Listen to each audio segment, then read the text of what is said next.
শাহানাজ কিচেনে আপনাদের ওয়েলকাম জানাই।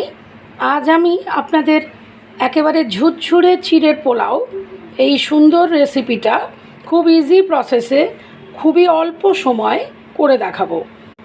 আশা করি এই রেসিপিটা আপনাদের খুবই ভালো লাগবে আর আপনারা বাড়িতে অবশ্যই ট্রাই করবেন। এরকম একটা ঝুড়ি নিয়ে মোটা চিড়ে 250 গ্রাম নিয়ে ভালো করে 2-3 বার ধুয়ে নেব।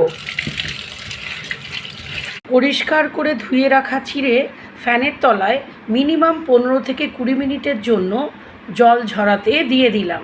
মোটা চিড়ে দিয়ে করলে চিড়ে দলা পাকিয়ে না গিয়ে পোলাওটা খুবই ঝরঝরে হয়। সামান্য হলুদ গুঁড়ো, নুন আর চিনি দিয়ে শুকিয়ে যাওয়া চিড়ে ভালোভাবে মাখিয়ে নিয়েছি। 2 টেবিল স্পুন সাদা তেল ভালোভাবে গরম করে নিয়ে লো টু মিডিয়াম ফ্লেমে 2টো মাঝারি সাইজের আলু আর 2টো মাঝারি সাইজের এইভাবে কেটে রাখা পেঁয়াজ পরিষ্কার করে কেটে জল ঝরিয়ে নিয়ে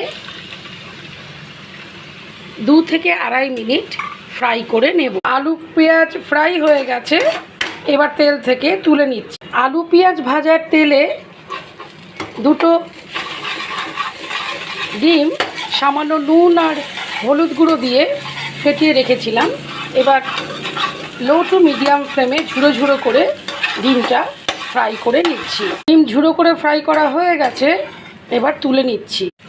2 টেবিল স্পুন সাদা তেল ভালোভাবে গরম করে নিয়ে ফোড়নের জন্য আস্ত গরম মশলা আর 1/2 টিস্পুন আস্ত গোলমরিচ আর 5টা কুচিয়ে রাখা কাঁচা লঙ্কা দিয়ে দিলাম।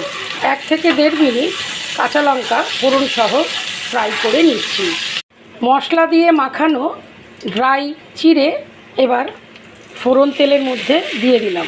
2 থেকে 2.5 মিনিট মশলা সহ চিড়ে ফোড়নের মধ্যে ফ্রাই করে নিচ্ছি। ফ্রাই করে রাখা আলু পেঁয়াজ আর ডিমটা দিয়ে দিলাম। 1 টেবিল স্পুন ঘি ছড়িয়ে দিলাম। ঝরঝরে চিড়ের পোলাও রেডি হয়ে গেছে। এবার গ্যাসের ওভেন অফ করে দিলাম।